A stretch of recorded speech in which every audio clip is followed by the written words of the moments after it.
Good morning friend. બેટા હવે છેલ્લા કેટલાક ટાઈમથી વિડીયો નહોતા મુકાતા, થોડો પ્રોબ્લેમ હતો મેડિકલ. હવે રેગ્યુલર થઈ જઈશું, તમે પણ સ્ટડી માટે રેગ્યુલર થઈ જજો. હવે ટાઈમ ન બગાડતા સીધા પોઈન્ટ ઉપર જ આવી જઈએ.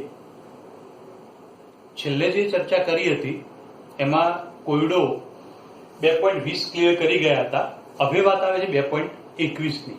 ઓકે, 2.21 કોયડો ખૂબ અગત્યનો છે, બોર્ડની પરીક્ષામાં પૂછાઈ શકે એવી ખૂબ જ શક્યતાવાળો કોયડો છે, તો ધ્યાનમાં રાખજો અને સમજજો. બહુ સરળ છે, પાછું કંઈ કોમ્પ્લિકેશન વાળો કોયડો નથી.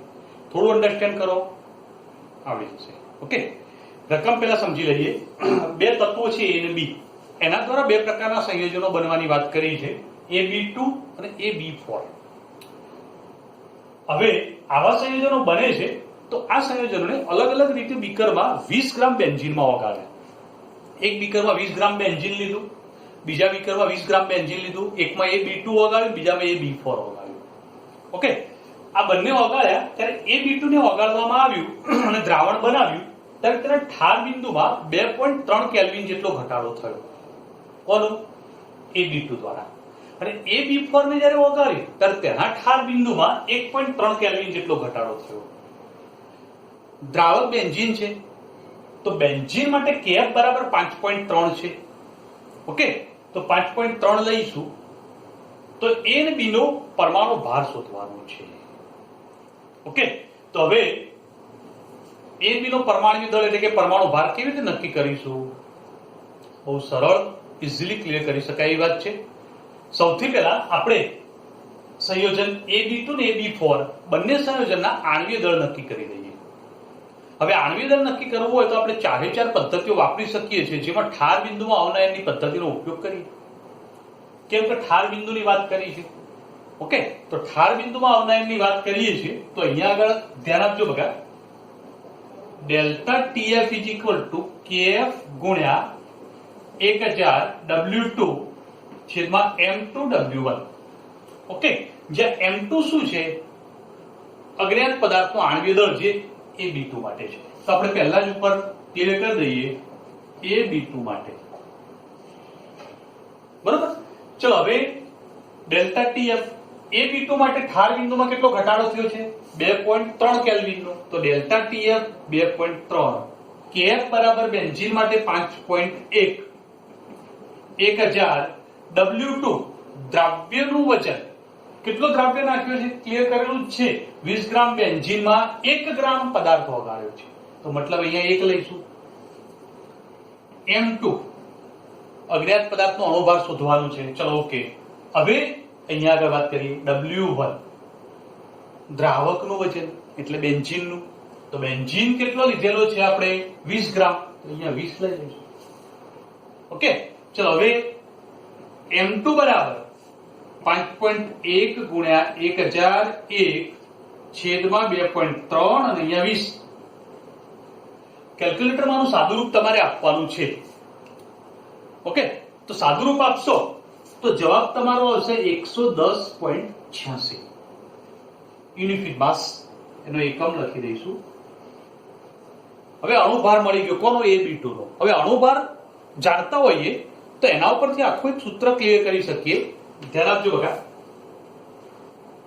A નો પરમાણુ ભાર પ્લસ 2 ગુણ્યા B નો પરમાણુ ભાર. ચલો આવું ક્લિયર છે? Is equal two 110.86. આ શું કર્યું ખબર પડી બકા? ચલો જુઓ, દાખલા તરીકે H2O નો અણુભાર કેટલો છે? પાણીનો અણુભાર 18 થાય તો તમે શું લખશો? 2 ગુણ્યા હાઇડ્રોજનનો પરમાણુ ભાર પ્લસ શું કરીશું? ઓક્સિજનનો પરમાણુ ભાર બરાબર 18. તો 2 ગુણ્યા હાઇડ્રોજન પ્લસ ઓક્સિજન બરાબર 18. તો અહીંયા સેમ એવું થયું. AB2 છે તો A નો પરમાણુ ભાર 2 ગુણ્યા B નો પરમાણુ ભાર અને અણુભાર 110.86 જે અણુભાર તેના બરાબર નથી. ઓકે, તો ધ્યાન રાખજો કે આ રીતે આપણે એની પદની વાત કરી છે. હવે આના ઉપર એક સૂત્ર બની ગયું. સૂત્ર આવું બન્યું કે ભાઈ એનો પરમાણુ ભાર એમને એમ જ રાખો તો A + 2B બરાબર 110.86. આ સમીકરણ 1 બની ગયું. ઓકે બકા, તો સમીકરણ 1 મળી ગયું. કોના માટે મળ્યું? AB2 માટે. હવે સેમ આવી વાત AB4 માટે કરીએ. AB4 માટે ગણતરી કરીએ. હવે તો ધ્યાન આપો અહીંયા આગળ AB4 માટે સેમ ઉપરના જેવું છે, બરોબર? તો એની ગણતરી સમજવાનો પ્રયત્ન કે એના માટે આવું એક સમીકરણ લાવીએ. તો ધ્યાન આપજો, સેમ સૂત્ર મૂકીશું. ડેલ્ટા TF બરાબર KF ગુણ્યા 1000 W2 M2 W1. ક્લિયર? આખા ચેપ્ટરમાં જેટલા પણ સૂત્રો આવે છે બધા સૂત્રો ગમે ત્યારે પૂછીએ મોઢે આવડવા જોઈએ. જો સૂત્રો નહીં આવડે તો બધા દાખલા ગણેલા કોઈ મતલબ જ નથી. કારણ કે દાખલા રકમ વાંચે પછી સૂત્ર યાદ આવવું જોઈએ. સૂત્ર જ યાદ નથી આવતું તો પછી ગમે એટલા દાખલા સાહેબ બધા 2 વાર દાખલા ગણી કાઢ્યા, 3 વાર ગણ્યા, કોઈ મતલબ નથી. ઓકે બકા, સૂત્રો બધા હજી કહું છું ફરીથી એકવાર રિપીટ કરી દેજો. મોઢે કોઈ પણ સૂત્ર બોલાવીએ આવડવું જોઈએ એવો પ્રયત્ન કરવાનો. ઓકે, ચલો હવે કિંમત મૂકી દઈએ. AB4 માટે કેટલો ઘટાડો થાય છે? 1.3 કેલ્વિનનો. તો અહીંયા આગળ 1.3. KF બરાબર તો જે છે એના જ રહેવાનું છે 5.1. 1000 W2 એટલે દ્રાવ્યનું વજન, એ પણ 1 ગ્રામ જ નાખ્યો છે. ઓકે, M2 શોધવાનું છે. W1 એટલે બેન્ઝીનનું વજન 20 ગ્રામ બેન્ઝીન લીધો તો એના જ રહેવાનું છે. ચલો ક્લિયર બકા? હવે આ બાજુ લખું, સાદું રૂપ આપી દઉં છું. M2 ને કરતા બનાવી દઈએ. તો M2 બરાબર શું થશે? તો 5.1 ગુણ્યા 1000 ગુણ્યા 1 છેદમાં 1.3 નીચે જશે. 1.3 ને 20. ઓકે, આનું પણ કેલ્ક્યુલેટરમાં સાદું રૂપ આપી દો તો 196.15 યુનિટ માસ મળશે. ચલો M2 મળી ગયું. સેમ આનો આણ્વીય દળ મળ્યો તો એવી રીતે અહીંયા પણ આણ્વીય દળ મળ્યો. સેમ સૂત્રનું જે ગણતરી કરી હતી એ પ્રમાણે દર્શાવીશું. ધ્યાન આપજો બકા. A નો પરમાણુ ભાર પ્લસ 4 ગુણ્યા B નો પરમાણુ ભાર બરાબર 196.15. ક્લિયર? તો A પ્લસ 4B બરાબર 196.15. સમીકરણ 2 મળી ગયું. ઓકે, હવે લોપની રીત. સમીકરણ 2 ને 1 નો લોપ કરી દઈએ. સમીકરણ 2 માંથી સમીકરણ 1 બાદ કરી દઈએ. સમીકરણ 2 માંથી સમીકરણ 1 બાદ કરી દઈએ. ચલો લખી દઈએ. સમીકરણ 2 માંથી 1 બાદ કરતા 2 માંથી 1 બાદ કરતા 2 માંથી 1 બાદ કરી દઈએ તો અહીંયા આગળ જોઈ લો. A plus 4B બરાબર 196.15. A plus 2B 110.86. A નો લોપ થઈ ગયો. 4B માંથી 2B નીકળી જશે. ઓકે, તો 2B વધશે. 196.15 માંથી 110.86 બાદ કરી દઈએ તો 2B બરાબર 85.29. તો B બરાબર 42.64 થશે. મતલબ આ શું મળ્યું બકા? B નો પરમાણુ ભાર મળી ગયો. તો એક જવાબ મળી ગયો. જો આપણે કહ્યું છે A અને B નો પરમાણુ ભાર એટલે કે પરમાણુ દળ શોધો, તો B નો પરમાણુ દળ મળી ગયું આટલા યુનિટ માસ. ઓકે, અથવા ગ્રામ પ્રતિ મોલ પણ લખી શકો છો. એકમ ચાલશે. ગ્રામ પ્રતિ મોલ લખો, યુનિટ માસ લખો. યુનિટ માસ સાર્વત્રિક એકમ છે, બધામાં ઉપયોગ કરી શકાય. હવે B ની કિંમત મળી ગઈ તો હવે એ મેળવવો છે. શું કરીશું બકા? કોઈ પણ સમીકરણ 1 માં કિંમત મૂકી દઈએ. A plus 2B બરાબર 110.86. સમીકરણ 1 છે એમાં B ની કિંમત મૂકી દો. ક્લિયર છે? A plus 2 42.64 110.86. ઓકે, હવે આ 2 વડે ગુણીને બાદબાકી કરી દો, તમને જવાબ મળી જશે. તો A બરાબર 25.61 યુનિટ ફીટ માસ. તો 25.61 મળે છે, 42.64 મળશે. જવાબો બંને ક્લિયર. એકદમ સરળ દાખલો છે, બરાબર? સરળતાથી આવડી જશે, સમજણ પણ પડી જાય એવું છે. તમે વિડિયો છે એટલે એકવાર તમે વિડિયો રિપીટ કરીને જોઈ લેજો હું બધું ફરથી બોલું અને એટલો ટાઈમ બગડે એના કરતા તમે વિડીયો ફરથી એકવાર રિપીટ કરીને જોઈ લો, એકદમ સરળતાથી ક્લિયર થઈ જશે. ઓકે બગા? તો હવે નેક્સ્ટ એક કોયડો સોલ્વ કરીશું. ઓકે બગા, હવે 2.22 કોયડો જોઈએ. બહુ સરળ ને ઈઝી કોયડો, કોઈ કોમ્પ્લિકેશન નહીં.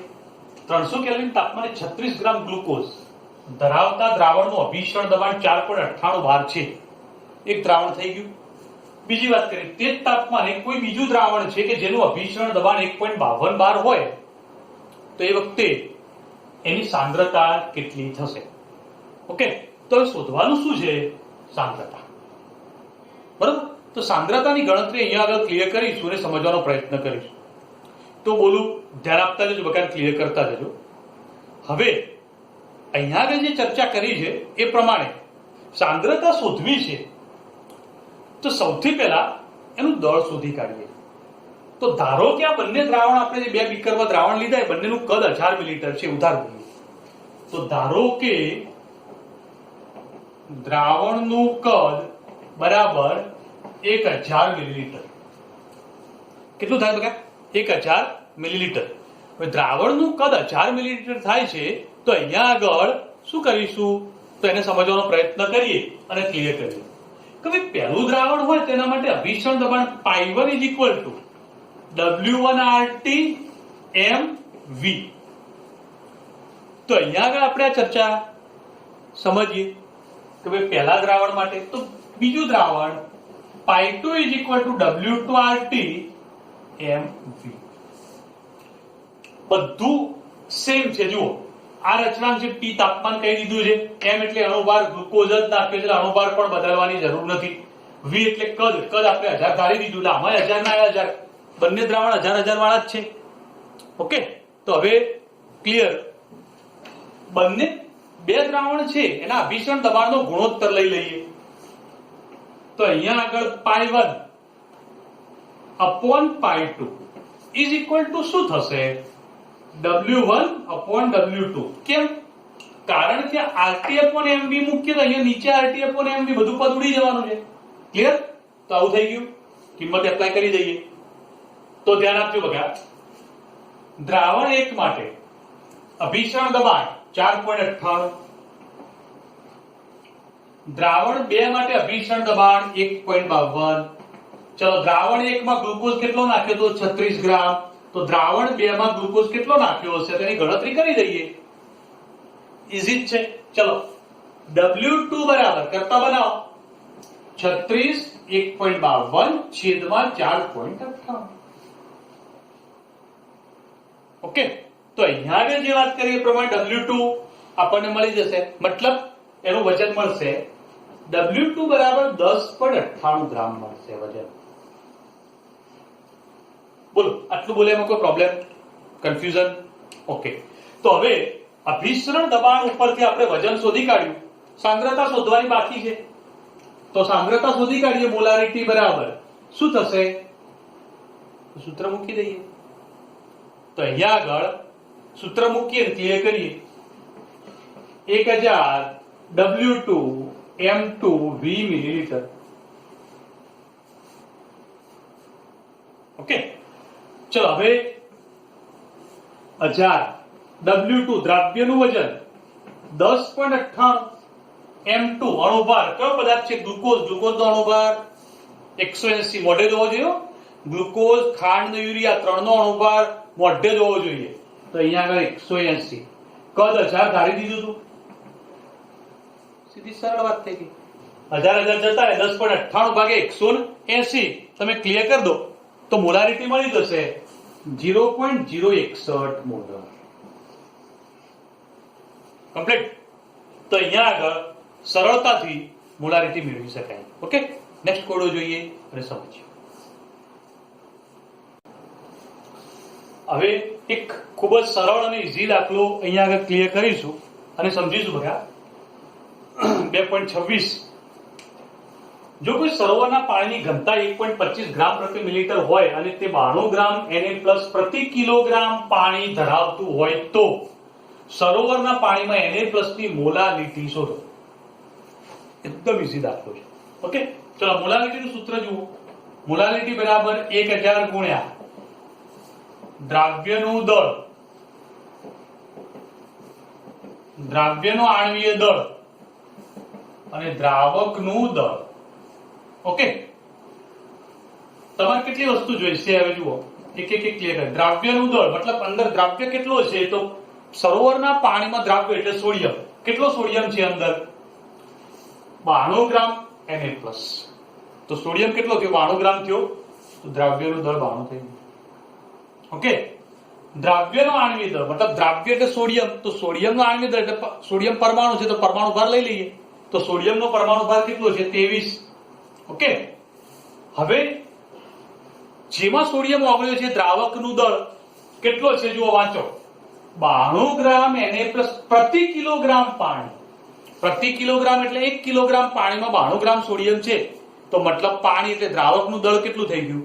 1 કિલોગ્રામ. 1 કિલોગ્રામ એટલે 1000 ગ્રામ લઈ લીધું. 92 ભાગ્યા 23 4 મોલ. તો ઘનતા, તો ઘનતા ખાલી આપણને કન્ફ્યુઝ કરવા માટે આપી છે, ઘનતાનો ક્યાંય ઉપયોગ છે નહીં. ઓકે, તો સીધી મોલાલિટી આના ઉપરથી ક્લિયર થઈ જાય. ઘનતા આપણને એક માહિતી માટે પણ આપી છે કે જેના દ્વારા આપણે પાણીની ઘનતા સમજી શકીએ, બાકી કશું જરૂર છે નહીં. ઓકે, નેક્સ્ટ કોયડો સોલ્વ કરીએ હવે. ઓકે, નેક્સ્ટ કોયડો જોઈએ 2.27. CuS copper sulphide. ઓકે, એનો દ્રાવ્યતા ગુણાકાર આપેલો છે. દ્રાવ્યતા ગુણાકાર એટલે શું? 11મા ધોરણની વાત યાદ કરો, 7મું ચેપ્ટર સંતુલન. તો દ્રાવ્યતા ગુણાકાર એટલે KSP કહેવાય. ઓકે, યાદ કરજો, ધ્યાન આપજો બધા. તો દ્રાવ્યતા ગુણાકાર KSP 6 × 10⁻16 હોય તો CuS ના જલીય દ્રાવણમાં મહત્તમ મોલારિટી ગણો. મેક્સિમમ મોલારિટી કેટલી છે? મોલારિટી ગણવાની છે, બરાબર? તો સમજીએ બગા, તો CuS નું જ્યારે જલીય દ્રાવણ બનાવવામાં આવે ત્યારે એમાંથી Cu2+ ને H2- બે આયનો ઉત્પન્ન થશે. હવે આયનો જે ઉત્પન્ન થયા એમાં Cu2+ એક જ આયન છે, તેથી તેની સાંદ્રતા S લઈએ. H2- પણ એક જ આયન છે, S લઈએ. S ફક્ત સાંદ્રતા બતાવે છે. ઓકે, ધ્યાન આપજો બગા.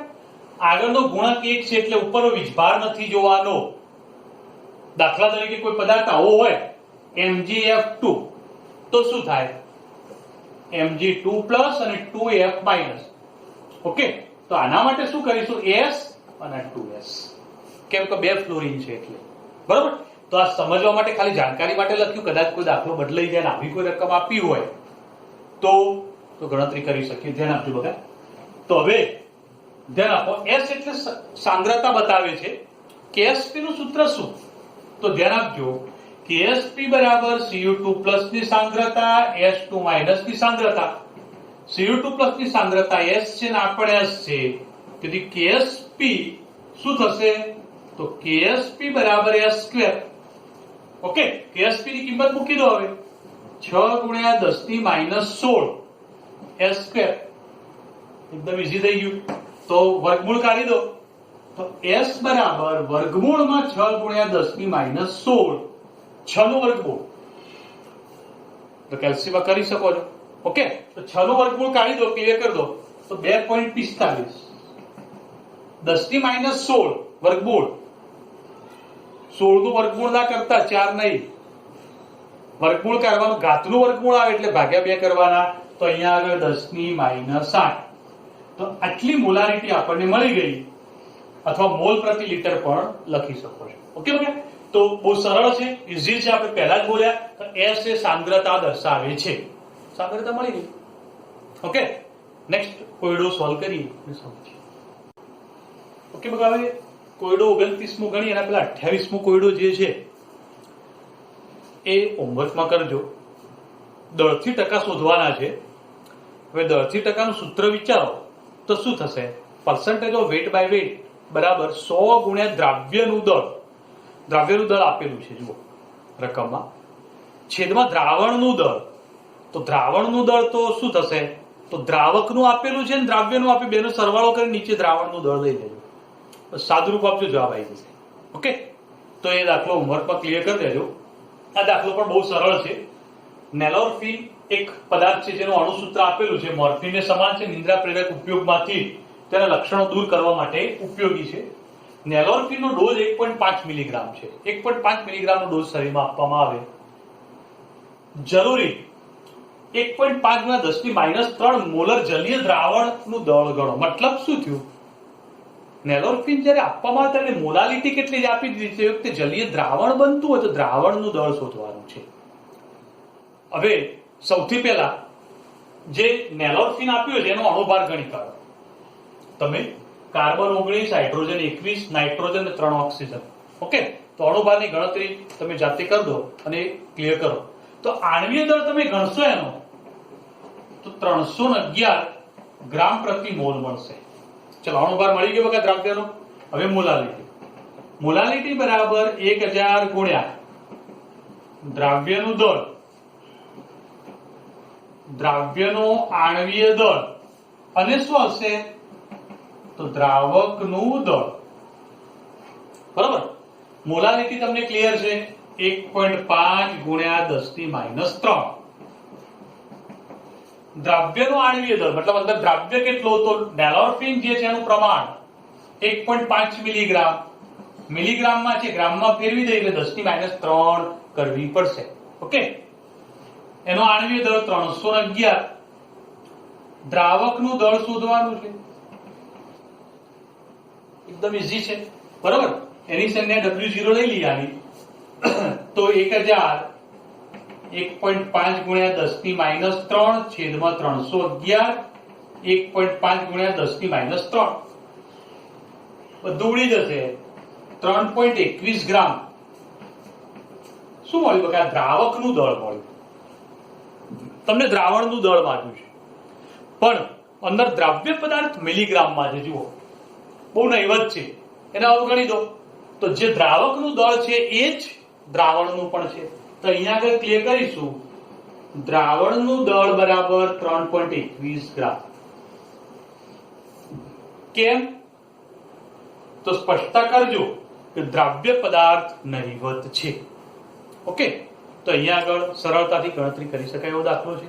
એક નવો કોયડો બીજો જોઈએ અને સમજીએ. તો ધ્યાન આપજો. ઓકે બગા, હવે ચલો 2.32મો કોયડો જોઈએ. અગત્યનો, 4 માર્કમાં પૂછાઈ શકે એવો કોયડો છે, સમજવાનો છે, થોડું ધ્યાન આપજો. ઓકે, હવે 10 ગ્રામ CH3CH2CHCl COOH. ઓકે, 2-ક્લોરોબ્યુટેનોઇક એસિડ તરીકે આને ક્લિયર કરી શકો છો. એને 250 ગ્રામ પાણીમાં ઉમેરવામાં આવે છે તો પાણીનું ઠાર બિંદુ અવનયન ગણો. હવે પાણીના ઠાર બિંદુ અવનયન એટલે ડેલ્ટા TF ગણવાનું છે. ઓકે, કે આપેલો છે ને KF પણ આપેલો છે. હવે વિચારો ડેલ્ટા TF બરાબર KF × M થાય. પણ આ પદાર્થ એવો છે જેનું આયનીકરણ થાય છે કારણ કે વિયોજન અચળાંક આપ્યો છે. અને જો વિયોજન અચળાંક મતલબ વિયોજન થાય છે તો આનો મતલબ કે આઈ ક્લિયર કરવો પડે. તો સૌથી પહેલા આપણે કયા પોઈન્ટ ઉપર આગળ વધીશું? આઈ શોધવાના પોઈન્ટ ઉપર. બરાબર, આઈ શોધવાના પોઈન્ટ ઉપર આગળ વધીએ તો કે ઉપરથી પહેલા આલ્ફા ગણી કાઢીએ અને આલ્ફા ઉપરથી આઈ ગણીએ. હવે આલ્ફા ઉપરથી આઈ ગણવો છે પણ પહેલા કે ઉપરથી આલ્ફા ગણવા માટે સાંદ્રતા જોઈશે. તો સૌથી પહેલા સાંદ્રતા ગણી કાઢીએ. બરાબર, તો સાંદ્રતા હું અહીંયા આગળ ગણતરી ક્લિયર કરો તો મોલાલિટી ગણી કાઢું છું. 1000 × W એટલે દ્રાવ્યનું દળ. ઓકે, MW દ્રાવ્યનો આણ્વીય દળ અને W0 એટલે દ્રાવકનું દળ. બરોબર, દરેક સંજ્ઞા માટે મેં ક્લિયરિફિકેશન કરી દીધું છે. W એટલે દ્રાવ્યનું દળ. 10 ગ્રામ પદાર્થ નાખ્યો છે. ઓકે, પદાર્થ કયો છે મેં નામ કહી દીધું 2-ક્લોરોબ્યુટેનોઇક એસિડ. ક્લિયર? હવે છેદમાં MW એટલે અણુભાર. અણુભારનું કેલ્ક્યુલેશન તમે કરી દો. ઓકે, એ કેલ્ક્યુલેશન થાય પછી જ આગળ વધવાનું છે. તો હવે જુઓ 122.5 અણુભાર મળશે. દ્રાવકનું દળ કેટલું? દ્રાવક છે 250 ગ્રામ પાણી. અહીંયા 250 લઈ લો. બરાબર, કેલ્ક્યુલેશન કરો, સાદુરૂપ આપો, મોલાલિટી મળી જશે 0.3265 મોલર. ચલો, સાંદ્રતા મળી ગઈ. એક કામ ક્લિયર. હવે કે આપ્યો છે તો વિયોજન થાય, વિયોજન અચળાંકની વાત કરવાની આવે. જો વિયોજન અચળાંકની વાત કરવાની આવે તો વિયોજન વાત વિચારીએ, સંતુલનની વાત વિચારીએ. તો પદાર્થ છે CH3 CH2 CHCl COOH એનું પાણીમાં દ્રાવણ બનાવ્યું. સમજો બકા, COOH નું આયનીકરણ થાય તો COO માઈનસ ને H પ્લસ વાળો ભાગ અલગ પડી જાય. જો બે ભાગ અલગ પડશે તો CH3 CH2 CHCl COO minus plus H plus. તમે H પ્લસ ની જગ્યાએ H3O પ્લસ પણ લખી શકો, ચાલે. ઓકે, ચલો આવું થઈ ગયું. હવે ધ્યાન આપો બકા, શરૂઆતના મોલ, તો આ એક મોલ લઈ લો. ધારો કે એક મોલ પદાર્થ લીધો છે, તો એ વખતે ન બન્યું એટલા બંનેના મોલ 0. સમજતા જજો. હવે સંતુલન મોલ, સંતુલન મોલ મતલબ કંઈક આયનીકરણ થયું છે. હવે આ પદાર્થનું પૂરેપૂરું આયનીકરણ ન થાય તો કેટલું વિયોજન પામ્યું? તો આલ્ફા જેટલું વિયોજન પામે. તો આલ્ફા જેટલો જથ્થો વિયોજન પામી જાય તો એટલો જથ્થો ઓછો થઈ જાય. તો એટલો જથ્થો જો નીકળી જાય તો 1 માઇનસ આલ્ફા. એક મોલ હતો એમાંથી આલ્ફા જેટલો જથ્થો આયનીકરણ પામી ગયો તો એટલું બાદ કરી દો. જો આલ્ફા જેટલો જથ્થો આયનીકરણ પામે તો આલ્ફા જેટલો જથ્થો નવો ઉત્પન્ન થાય તો આના મોલ આલ્ફા થશે. ક્લિયર બોલે? ઓકે. સંતુલન અને સાંદ્રતા,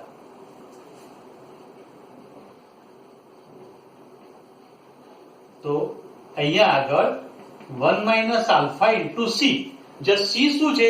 શરૂઆતની સાંદ્રતા મતલબ આવે. શરૂઆતની સાંદ્રતાને એના સંતુલનના મોલ સાથે ગુણી દઈએ તો સંતુલન તમને સાંદ્રતા મળી જાય. ચલો ઓકે, આમાં થશે alpha into C, alpha into C. Complete. હવે આના ઉપરથી k નું સૂત્ર હું લખું છું. તો k શું થશે? તો ધ્યાન આપો બગા, k વિયોજન અચળાંક છે. હવે વિયોજન પામી ગયું છે તો વિયોજન અચળાંક k બરાબર નિપજની સાંદ્રતા ભાગ્યા પ્રક્રિયકની સાંદ્રતા. તો નિપજ ભાગ્યા પ્રક્રિયક, તો CH3 CH2 CHCl COO minus ની સાંદ્રતા H પ્લસ ની સાંદ્રતા છેદમાં CH3 CH2 CHCl COOH ની સાંદ્રતા. બોલો બગા, લખ્યોમાં કોઈ પ્રોબ્લેમ? ક્લિયર? તો હવે આને સમજવાનો પ્રયત્ન કરીએ. આગળ કિંમતો મૂકી લો બધી. k બરાબર, ચલો આની શું થશે? Alpha into C, alpha into C upon 1 minus alpha into C. મેં આટલું લખ્યું, કોઈ પ્રોબ્લેમ બગા? ઓકે. હવે સી વાળું પદ એક નીકળી જશે તો k નું સૂત્ર મળી ગયું આપણને. ધ્યાન આપજો. k બરાબર શું થશે? તો અહીંયા લખું છું, k બરાબર alpha square into C upon 1 minus alpha. જોઈ લો, 2 alpha, alpha square into C upon 1 minus alpha. હવે એક વાત ધ્યાન આપો બકા, કે વિયોજન બહુ ઓછું થાય છે, આલ્ફા ખૂબ નાનો છે. તેથી આલ્ફાનું મૂલ્ય નાનું હોય તો આને અવગણી દઈએ તો શું થશે? એ નીચે છેદમાં એક જ વધે. તો આલ્ફા અવગણતા. કેમ અવગણ્યો? ખૂબ નાનો હોવાના કારણે. આલ્ફા નીકળી ગયો તો સૂત્ર આવું થઈ ગયું, k is equal to alpha square into C. બરાબર? કિંમત મૂકી દઈએ k ની. હવે જોજો, 1.4 ગુણ્યા 10 ની minus 3 alpha square into C સાંદ્રતા 0.3265.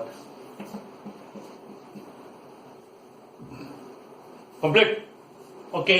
હવે ધ્યાન આપો, આલ્ફા સ્ક્વેર બરાબર શું થશે?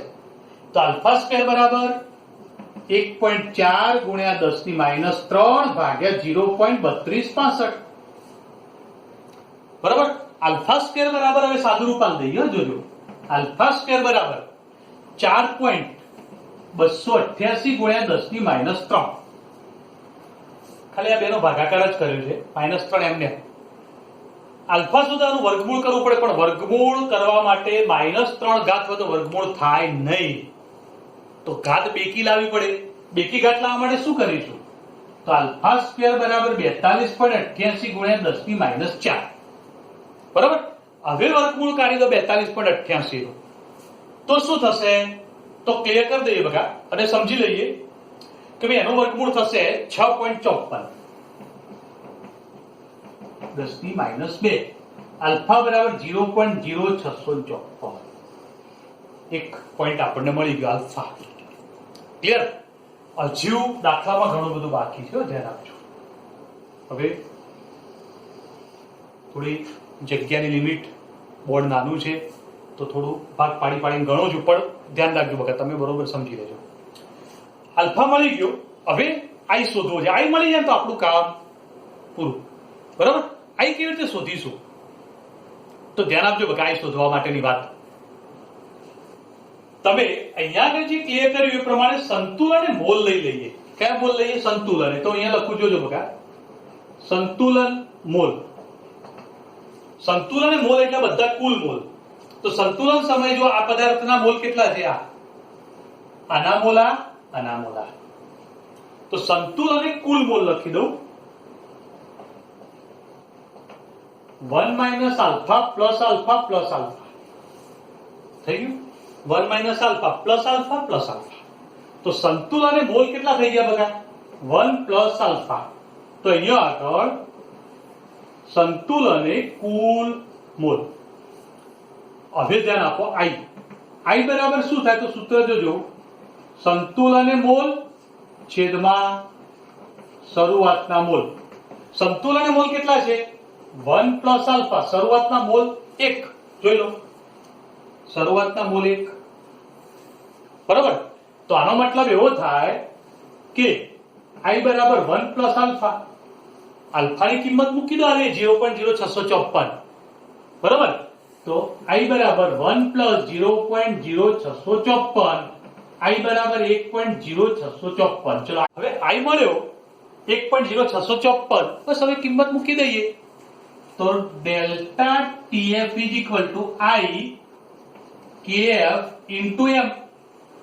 સૂત્ર જાણીએ જ છીએ, કિંમત મૂકી દઈએ.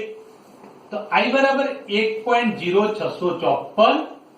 હવે કિંમત મૂકવાની છે, થોડી જગ્યા ઓછી છે બધા.